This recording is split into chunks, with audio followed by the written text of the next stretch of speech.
Hello, my friends. Welcome. My name is Joe. This is the Joe Martino Show. And today we are going to talk about change. Specifically, how do we change the filter that trauma in our childhood or at any point in our life brings to our lives? How do we change that filter? How do we move to more and more health, to consistently being more healthy? Let's kick it off. This is the Joe Martino Show. You're listening to The Joe Martino Show, a podcast dealing with all things emotional, relational, and human nature. Joe is a licensed counselor in the state of Michigan, specializing in relationship therapy. He is also the author of the book, The Emotionally Secure Couple. All advice offered in this episode is offered for entertainment and educational purposes only. Enjoy the show. All right, so let's talk about change and trauma. One of the things that I love to talk about is change. One of the things that I think is necessary to talk about, but I don't necessarily love talking about, is trauma. I'm coming to the conclusion that more and more and more people are traumatized by our society, by the values that we're often espousing in our society. And one of the realities is that when we have wounds that we don't heal, that we don't process, we tend to create other wounds in other people. And I know as I talk to therapists, I'm hearing more and more from them about the cases that they're seeing where people are experiencing pain and trauma from people in their lives who experience pain and trauma and fail to process it. And so what I want to talk about today is change, but I want to talk about it in the light of trauma, in the view of trauma. One of the things that happens when we experience trauma is that trauma becomes a filter that we tend to filter our lives through. It becomes a filter that we see our lives through. It becomes a filter that we speak to ourselves through. It becomes a filter that guides our inner voice. And often it does so in a very negative way. It pushes it in a negative way. It turns our mindset, if you will, in a negative way. It creates a narrative of ourselves that is oftentimes re-traumatizing. And here's the rub for many of you. You might actually have that going on, and typically our body comes to this defense of, yeah, but my life's pretty good. I've got a great spouse, great kids, a great life. I got a good job. And there's a lot of truth to that. And I'd say in the last 6 to 8 weeks, I've met with numerous people who have very good, successful lives. And I would in no way want to impinge or impugn on them the satisfaction of their lives. And yet often as we engage in conversation, there's these pockets of their lives that bubble up that can be very distressing, and that is often because of the trauma. A lot of times those distressing parts that pop up are in connection to their those that they are most intimate with, their spouses, their children, etc. And the reason for that is we're not doing a good job in society of addressing, processing trauma. But in part, I think it's more of just this, we just lack patience.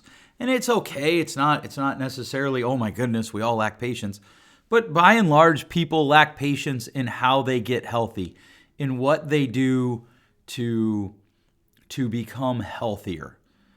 And one of the things that is a message on repeat that I hear from other therapists when they're talking about what they're going over with their clients, what I am talking about with my clients, is if you want different results, you have to do something different. One of the things that I frequently say, especially when I have like families come in, moms and adult children and dads and adult children, even couples, is we can spend like 4 months in therapy where you just go over each individual hurt. You can talk about all the things that the other person did or the other people did that hurt you. You can talk about all the ways that your child didn't do what you wanted them to do, that they grew up to become an adult that you don't like, that hurts you, and you can talk about all the ways that your parents let you down, or you can do something about it. you probably won't get to do both, at least not, 1 hour a week in therapy. And I always give them the choice. If you want to come in and you want to chase every fire and you want to talk about that thing that happened 3 years ago at Christmas, before you have any healthy tools to process it, we can do that. We can embrace that. We can engage that. We can live through that 1 hour a week for the next 4 months. And we will use tools that got us here and that will keep us here. Because here is a difficult and painful truth that we must embrace if we're going to have change. And it may be more difficult for those of us who have experienced trauma. If you're going to experience change, you have to use tools. One of two things has to happen. You either have to use different tools to move you from where you're at to where you want to go. You have to use different tools that will facilitate change in your life, different ways of communicating, different ways of interpreting, different ways of processing, or you have to use the tools that you have differently. You have to take the tools that you're currently using and change how you use them. I can use a hammer to build something, or I can use a hammer to destroy something. It's not really the tool, it's how I use it. And sometimes people come in and they have all the tools that they need for health, for change in their lives. What they lack is what we call way power. One of my former professors called way power. And what we mean by that is the actual steps of how do I use this tool to change things. I could buy the fanciest, nicest pair of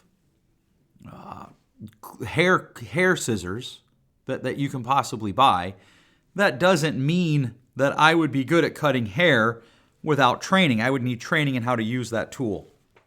And so one of the benefits of counseling is that you get to kind of figure out, do I need new tools or do I need to relearn or learn a new way to use the tools that I currently have? For a lot of people, it's both. You need a few new tools. You need to learn how to reorganize some of the tools that you currently have. And that's what I want to talk about today. If you want change, you're going to have to do something different than what you did that brought you to the place that you're at. That's the definition of change. And that's often what trips us up when we are discouraged, when we are hurt, when we are in pain. You think about it. I always make up the name Laura. So Laura's out there, I apologize, or Kelly's. So Kelly is getting divorced, and her husband, soon-to-be ex-husband, was hurtful to her. He hurt her. He did things that brought pain to her. Her temptation is often going to be to want to make him to hurt. And that's normal. It's actually, I think, okay. It's okay to want him to hurt. It's okay to want to talk badly about him to the children. It is okay to want to present to anyone who will listen just her side of it. It's okay to want those things. But they're manipulation. And most of the time, not all of the time, when we dig into a story of divorce, there are two people who brought a lot of mistakes to it and to the relationship, and eventually that overcame them. And one of the things that they often want to engage in through the divorce process is just blatant manipulation. Or a person who was abused as a child. Let's say Jim was abused as a child. He might eschew deep connection. He might not want to feel vulnerable again. So he keeps everybody at arm's length. And you're like, well, wait, he didn't do the abusing to himself. That's true. But often what happens is, for a person who's been traumatized, they get caught in this simultaneous two states of being. On the one hand, they want to avoid as much as possible being hurt again. They want to avoid as much as possible being exposed to the potential pain again.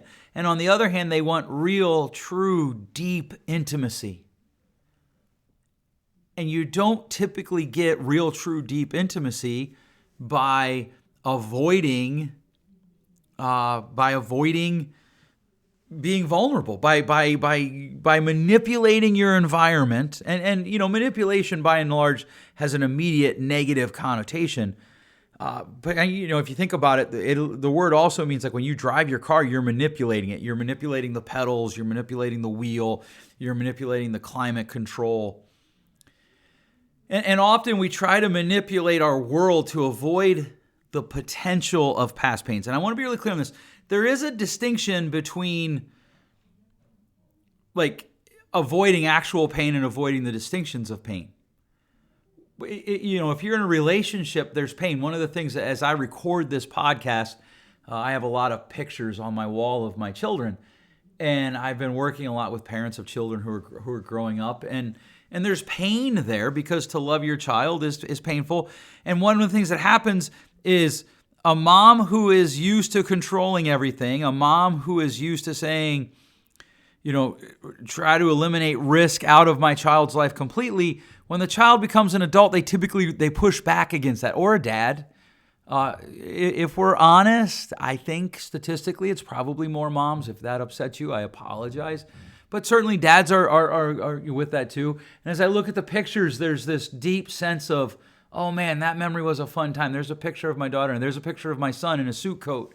That was such an awesome dinner. And then there's like, oh, but he's not that little anymore. My daughter is about to go to college. My other two daughters are both about to be in high school. And when we go out, the one daughter has boys that follow her, and that's troublesome to me. And there's pain there. And then there's even deeper pain as children age. And if I'm coming at this with the idea of I'm going to eliminate the possibility of pain, I'm probably always going to have a box that almost all of my relationships fit in. And that's the thing when we start talking about change that has to be addressed. Most people get caught. They want intimacy, but they also want to control their relationship constraints inside a box that prohibits or precludes the possibility of pain. I put up on my Facebook this week, how do we define reasonable risk? And I didn't really get any answers. I think it's because people probably thought I was talking about COVID and mask and all that business. And I wasn't actually, but I want... Whenever I do stuff like that, I try to keep it as broad as possible to facilitate as much conversation as possible. What I was actually talking about was relationships all come with risk. And so there has to be some level of what we call reasonable risk. What we would say is, hey, here's the thing. This is necessary for health, for wellness.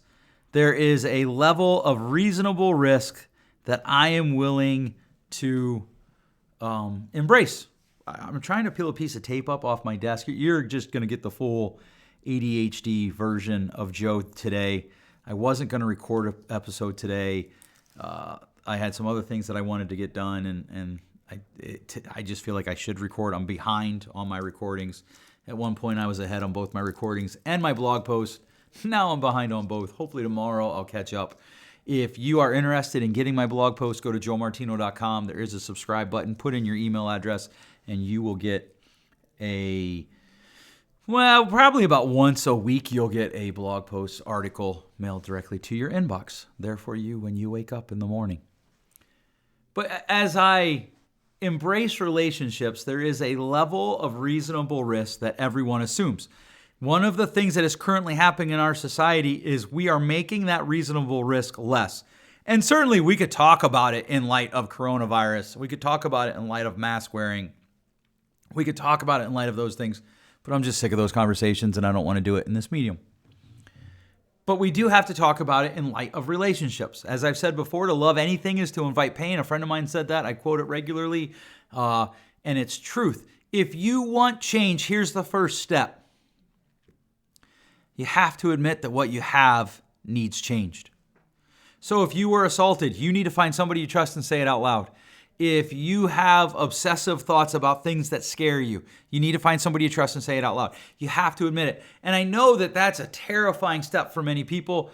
In just the last month, I've had more clients than I could count say, like, just take up an entire session to tell me one sentence because they're scared and they're afraid, and saying it out loud, there's an entire narrative in their head about what it means if they say it out loud. And so they don't say it out loud. They don't tell it to people. Some people have said things to me that I've literally asked them in the past, like, hey, did this happen? No. And then it turns out it did. And the reason that they say no, the reason that we pull that back is because the story in our head, it's there's shame involved. Well, you're going to think I'm gross because I think I'm gross. You're going to think I'm terrible because I think I'm terrible. You're going to think I'm awful because I think I'm awful. And if you want change, you need to say it out loud, because there's an old saying that I heard when I was a child, that the wolf in our head is far more dangerous than the wolf in the field. And that becomes a truth you have to embrace. And by saying it out loud, we rob it of some of its power. In fact, I'd suggest that often saying it out loud robs it of most of its power. If you're not happy with your sex life with your spouse, you need to say that out loud. I'm not happy with our sex life. I'm happy with you. I love you. I'm happy with our life. But our sex life isn't what I would like it to be. If you're not happy with your intimate life, and those are different, that's different than your sex life. Those are two separate things. You need to voice that. And you need to accept the fact that it might come from some sort of trauma in your spouse's past. In fact, I would suggest that most sexual dysfunction, almost everyone I meet who is either involved in sexual dysfunction in the past, is currently involved in sexual dysfunction, there's some sort of trauma in their past. And that can help frame it in a way that makes some of your most frustrating aspects of your life more understandable. And once you name it, then you can start to process it and overcome it. Because here's the thing, in order for change to happen most time, especially when we're talking about change where we're moving from a traumatized lens of living to a healthy lens of living, we don't take the trauma away. It doesn't make the pain less. It doesn't disconnect the pain. It doesn't change the event or events that led to the trauma. They're still there. But what it does do is it creates an environment that allows you to be healthy, because you process past, you supersede, you overcome, you transcend the trauma that was done to you. You transcend the consequences of that trauma. And so now we need to step back and we have to kind of define what that means. What does change actually mean? And here's what I think is a good working definition of change in relation to trauma. When you heal, when you process, the trauma no longer defines all of your life. It defines something that happened to you. And one of the things that, when we talk about this in the room, sometimes I'll get pushback from clients. They'll be like, well, it doesn't define all of my life. And I'll agree, but it touches all aspects of their lives. And usually, if I let them talk long enough, they'll come to that conclusion on their own and be like, oh. And so as we process through trauma to move to change, as we embrace the change process, one of the things that we're looking for is we're not looking to remove the trauma, because that's impossible. If I accidentally break my leg, I can't remove that trauma, even when, in fact, I did break my leg in 6th grade. And if you took an x-ray right now, somebody who knew how to read x-rays would be able to look at my leg and be like, oh, right there, you broke it and it re-healed. When I die, eventually, of course, my body will rot and my bones will just be there. And someone who knows how to look at a skeleton will be able to look at my leg and be like, oh, look, this skeleton broke his leg or her leg. I know they can look. They can even look at like your bone structure and tell what you were gender-wise. And that's the same thing with emotional traumas. And so one of the things, though, that happens is we tend to think of trauma as this great big giant thing, like, oh, I had to be sexually abused. I had to have an abusive father or an alcoholic mother. Or and that last one right there, alcoholic parent. A lot of people don't view that as trauma. Well, my parents drank a lot, but they weren't alcoholics. Or, well, my parents did drink a lot, and they were alcoholics, but I'm okay. And that's true. You probably are okay, but are you the best version of yourself that you could be in your own mind? Forget other people, just in your own mind. Do you have peace? Do you have joy? Do you have kindness? Do you have goodness? Are these things running in your mind when you talk about yourself to yourself? Or maybe you didn't have any of that. Maybe no one sexually assaulted you. Maybe your parents weren't drunks. In fact, maybe they were just hyper-religious. And I'm probably going to upset some of my local listeners here. But maybe your parents were just very religious. And so they were often in an honest attempt to keep you on a line direction. They consistently pushed you in a way that sounded a lot like criticism. Or maybe you just had a hypercritical parent. Maybe you had a mom that was more concerned about your weight than she was your mental health. Maybe you had a dad that was more concerned about your weight than your mental health or your sports ability or your academic ability or whatever. And so now as an adult, you have this negative narrative that runs in your head all the time. I'm going to suggest two things. If a negative narrative runs in your head more often than a positive one does, you have some opportunity for growth to become healthy. And two, it's okay to call whatever created that negative narrative trauma, because it probably is. And it's okay. It doesn't mean you're messed up. It doesn't mean you're gross. It doesn't mean you're crazy. It doesn't mean there's something fundamentally wrong with you. It just means that you experienced something that created a narrative in your head that has to be changed. So most of the time when I talk with people about this point, they kind of have an idea in their own head about some things that have happened to them. They have an idea in their head about how they talk to themselves. And I encourage them typically to say out loud, my name is. So I want you to do this with me. Say it out loud. My name is, and then say your first, middle, and last name.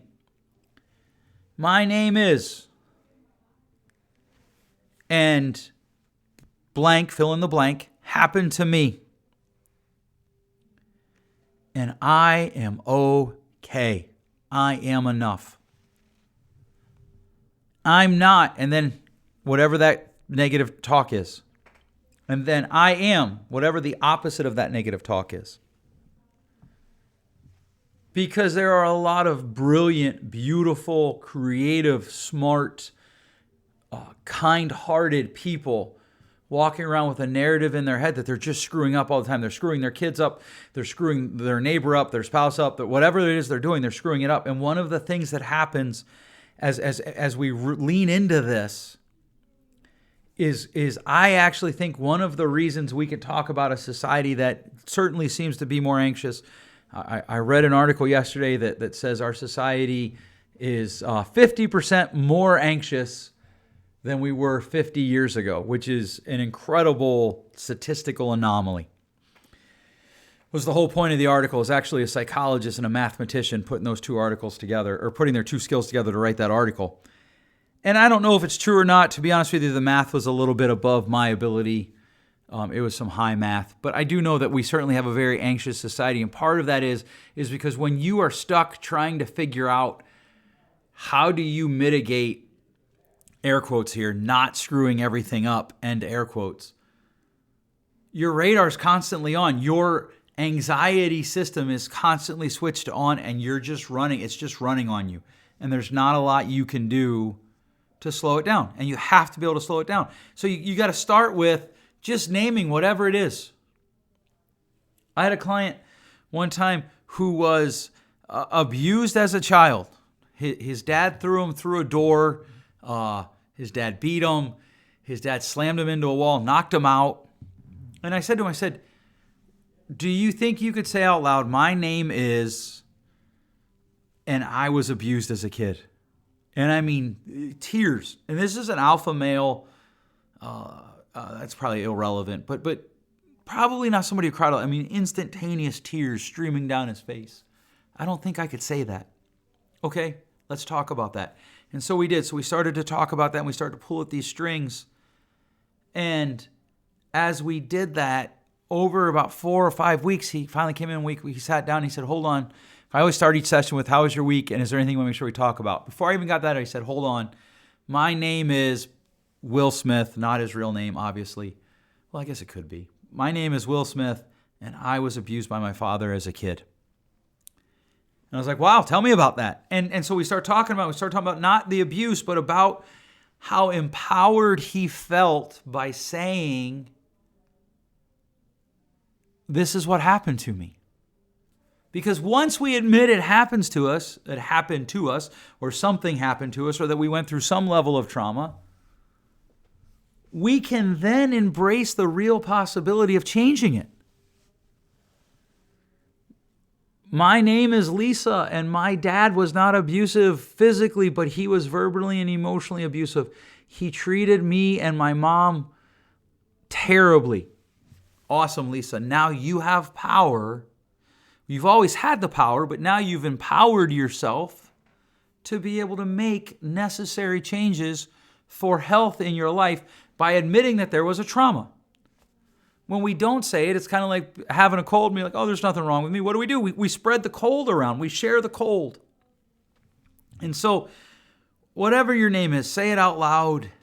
And if there's a trauma, if there's something that formed an overwhelming negative narrative in your head, say it out loud. This happened to me. And then say, but I don't have to be defined by it. That's just the first step. There's a lot of other steps there. There's a lot of other things. Obviously, there has to be an embracing of the painfulness of change. There has to be a rooting out of the lies that run through our head about ourselves and how, and then not just I think this a lot. I'm going to screw everything up. That's good, but we also want to treat that. But the reality is I don't screw a lot of things up. I actually am pretty good at delivering on what I say I'm going to do. I have these weaknesses, or I have these things these mistakes I've made in the past, but I've made them right. And we have to take active ownership of our own identity by taking active ownership of the voice that runs in our heads. I think one of the biggest issues facing us today is the question of, am I truly loved? Am I deeply loved? Am I worthy of love? Because part of the byproduct, and I really want to avoid, I think some of the current affairs, political conversations, but part of the byproduct of our cancel culture is many people, if they make a mistake, they feel like it's over. I'm done. What I want to do with my life is over.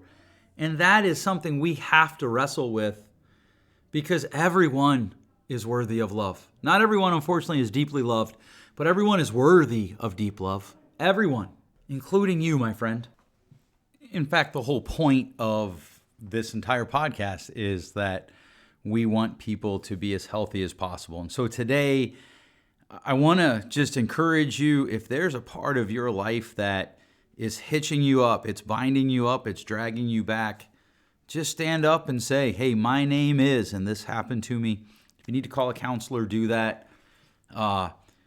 We would love to help you at our office if it's possible, if it's available and feasible for you, because we want you to live to your fullest potential, to your ultimate health. All right, thanks so much for listening. If you find value in this, please share it with your friends, share it via social media. I do appreciate that. That is the best way that we can share this with people. And if you have a question, email me, joe@joemartino.com. If you don't like it, email me. Tell me what you didn't like. I'd appreciate that as well. Or tell me what you did like. Either way, thanks so much for listening. We'll catch you next time. Thanks for listening. If you enjoyed today's show, please share with a friend. And hey, give us that rating in your podcast store.